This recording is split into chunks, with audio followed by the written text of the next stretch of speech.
Salut à toutes et à tous, dans cette capsule vidéo je vous propose d'étudier avec vous quelques techniques expérimentales d'analyse physique d'un système chimique. Ces méthodes d'analyse non destructives s'articuleront autour de la spectroscopie infrarouge, permettant d'identifier des groupes d'atomes caractéristiques d'une famille chimique, et des dosages par étalonnage mobilisant la spectrophotométrie et la conductimétrie. Ces deux dernières techniques permettront de déterminer précisément la quantité de matière d'une espèce chimique attitrée et d'en déduire par extension sa concentration molaire volumique effective en solution aqueuse. Vous êtes prêts? Alors, c'est parti! Les niveaux d'énergie de la matière sont quantifiés. Ils ne peuvent prendre que certaines valeurs particulières discrètes et donc par nature discontinues. L'énergie microscopique d'une molécule peut se décomposer en la somme d'une énergie électronique, d'une énergie vibrationnelle et d'une énergie rotationnelle. Une onde électromagnétique peut être absorbée par une molécule ou un ion si l'énergie qu'elle transporte permet la transition d'un niveau d'énergie à un autre. Les absorptions dans l'UV visible sont dues à des transitions entre niveaux électroniques, alors que celles dans l'infrarouge résultent de transitions entre niveaux vibrationnels. Remarquons au passage que l'écart énergétique entre deux niveaux électroniques successifs est plus important qu'entre ceux d'origine vibrationnelle. Afin de comprendre le principe de la spectroscopie infrarouge, ayons à l'esprit que les liaisons covalentes d'une molécule peuvent être assimilées à de petits ressorts pouvant vibrer librement selon différents modes de vibration. L'animation à l'écran montre trois modes propres de vibration de la molécule d'eau: déformation, élongation symétrique et élongation antisymétrique. Chacun de ces modes possède une énergie propre associée à une fréquence ou une longueur d'onde particulière.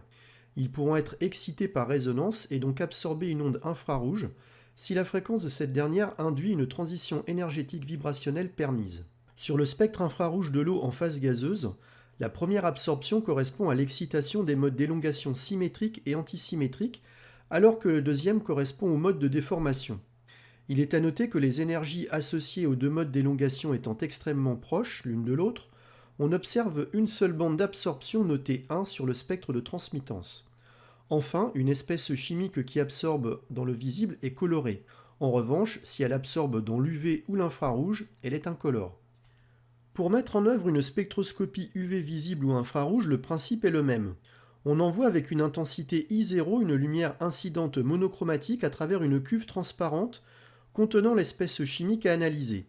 Un détecteur mesure en sortie l'intensité I transmise par l'échantillon. Un monochromateur permet de réitérer l'opération pour différentes longueurs d'onde appartenant au domaine UV, visible ou infrarouge. Un traitement électronique puis informatique permet de construire, puis afficher le spectre, véritable signature de l'élément chimique analysé. Toutes les mesures se font dans un réceptacle privé de toute lumière extérieure parasite. La transmittance T est une grandeur sans unité, traduisant la capacité d'une espèce chimique à transmettre l'onde monochromatique incidente. Elle s'exprime généralement en pourcentage. Si T est égal à 100%, cela indique que l'espèce chimique transmet intégralement l'onde incidente. Si T est inférieur à 100%, un phénomène d'absorption se produit pour la longueur d'onde d'étude. L'absorbance A est une grandeur sans unité, traduisant quant à elle la capacité d'une espèce chimique à absorber l'onde électromagnétique monochromatique incidente. Si A est égal à 0, cela indique que l'espèce chimique transmet intégralement l'onde incidente. Si A est supérieur à 0, un phénomène d'absorption a lieu pour la longueur d'onde d'étude. En spectroscopie infrarouge, on représente généralement la transmittance T en fonction du nombre d'ondes sigma exprimé en cm-1. Par définition, le nombre d'ondes est l'inverse de la longueur d'onde. En spectroscopie UV visible, on représente généralement l'absorbance A en fonction de la longueur d'onde lambda exprimée en nanomètres.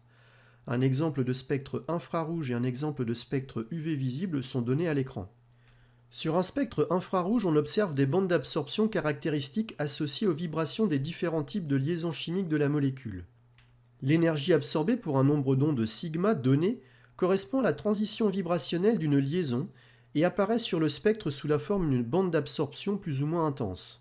Des tables de données de spectroscopie infrarouge permettent d'attribuer les bandes d'absorption observées sur un spectre à des groupes caractéristiques d'atomes, permettant ainsi une identification de la famille chimique à laquelle la molécule appartient. Un exemple de ce type de table de données est consultable à l'écran. Sur le spectre infrarouge de l'éthanol, on observe par exemple 3 bandes d'absorption caractéristiques qui correspondent respectivement au groupement d'atomes O simple liaison H, C simple liaison H et C simple liaison O. En pratique, on distingue deux zones de part et d'autre 1500 cm-1 à analyser différemment sur un spectre infrarouge. La zone 1, c'est celle qui nous intéressera pour nos analyses car on y trouve la plupart des bandes de vibration d'élongation, correspond aux principaux groupes caractéristiques. La zone 2, quant à elle, est une région très complexe appelée empreinte digitale qui contient la plupart des bandes de vibration de déformation, par nature difficiles à analyser. Un dosage par étalonnage est une méthode non destructive permettant de déterminer la quantité de matière d'une espèce chimique en solution en mesurant une propriété physique de cette dernière et en la comparant à la même propriété physique pour une gamme de solutions étalons connues. Au lycée, on mettra en œuvre comme dosage par étalonnage essentiellement la spectrophotométrie et la conductimétrie. La spectrophotométrie repose sur la mesure de l'absorbance d'une espèce chimique en solution aqueuse, susceptible d'absorber des longueurs d'onde de la lumière visible ou des UV proches. Dans un premier temps, on réalise une échelle de teinte constituée par des solutions de l'espèce chimique dissoute en solution, dont on souhaite connaître la concentration molaire volumique en soluté apportée. Toutes les solutions sont préparées avec une concentration connue dans une gamme comprise généralement entre 10 puissance -4 mol par litre et 10 puissance -2 mol par litre. Pour l'une de ces solutions de concentration donnée connue, on trace le spectre de l'absorbance A en fonction de la longueur d'onde lambda.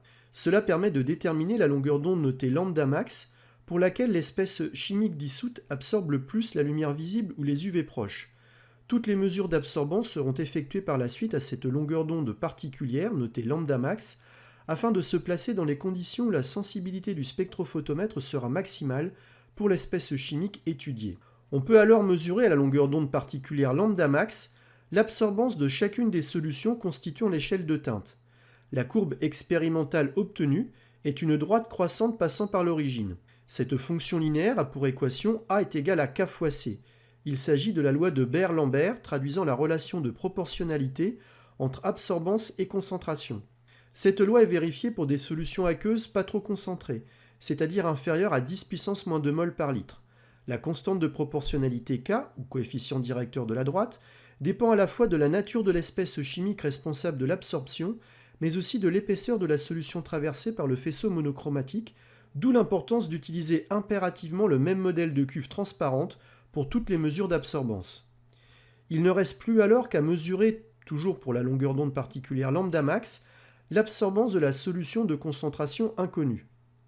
On peut déterminer C graphiquement ou par le calcul, en remarquant que d'après la loi de Beer-Lambert, C est égal à A divisé par K.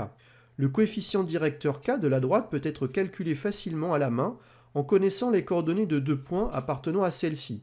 On peut également utiliser un tableur grapheur pour qu'après modélisation mathématique, sa valeur soit calculée par le logiciel. Cette seconde méthode permettra d'obtenir un résultat plus précis que celui de la méthode graphique. Enfin, il est important de noter qu'avant les mesures d'absorbance de l'étape numéro 3, permettant d'obtenir la loi de Beer-Lambert, il faut procéder au réglage du zéro du spectrophotomètre.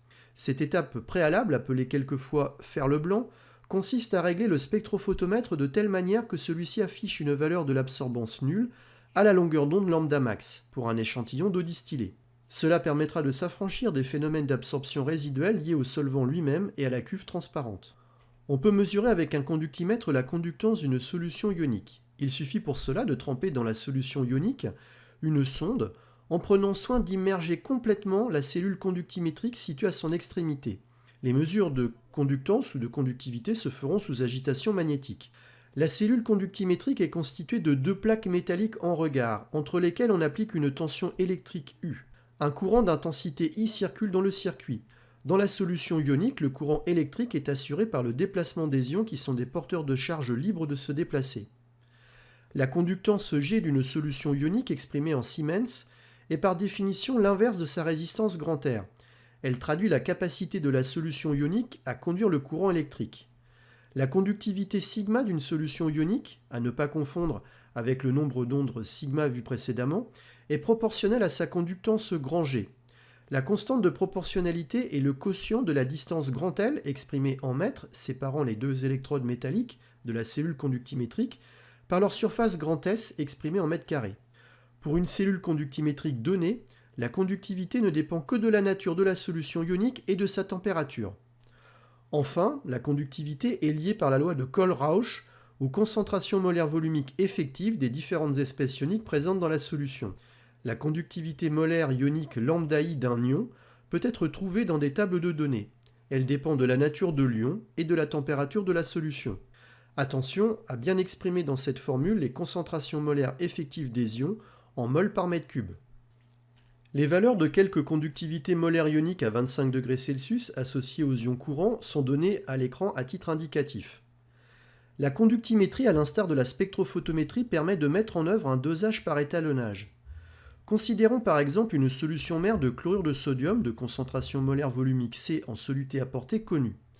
À partir de cette solution, on prépare par dilution des solutions filles de concentration connue dont on mesure la conductivité sigma pour chacune d'entre elles à la même température. On remarque que la courbe sigma est égale à f de C est une droite croissante passant par l'origine. La conductivité sigma est donc proportionnelle à la concentration molaire volumique C en soluté apportée. On détermine la concentration molaire volumique inconnue en soluté apportée d'une solution de chlorure de sodium en mesurant sa conductivité. L'utilisation de la courbe d'étalonnage sigma est égale à f de C, traduisant la proportionnalité entre sigma et C, permet de déterminer la valeur de la concentration inconnue d'une manière identique à la spectrophotométrie. Voilà, j'espère que vous en savez désormais un peu plus sur les méthodes d'analyse physique d'un système chimique. Je vous remercie de votre attention et vous donne rendez-vous très vite pour de nouvelles aventures. À bientôt, au revoir.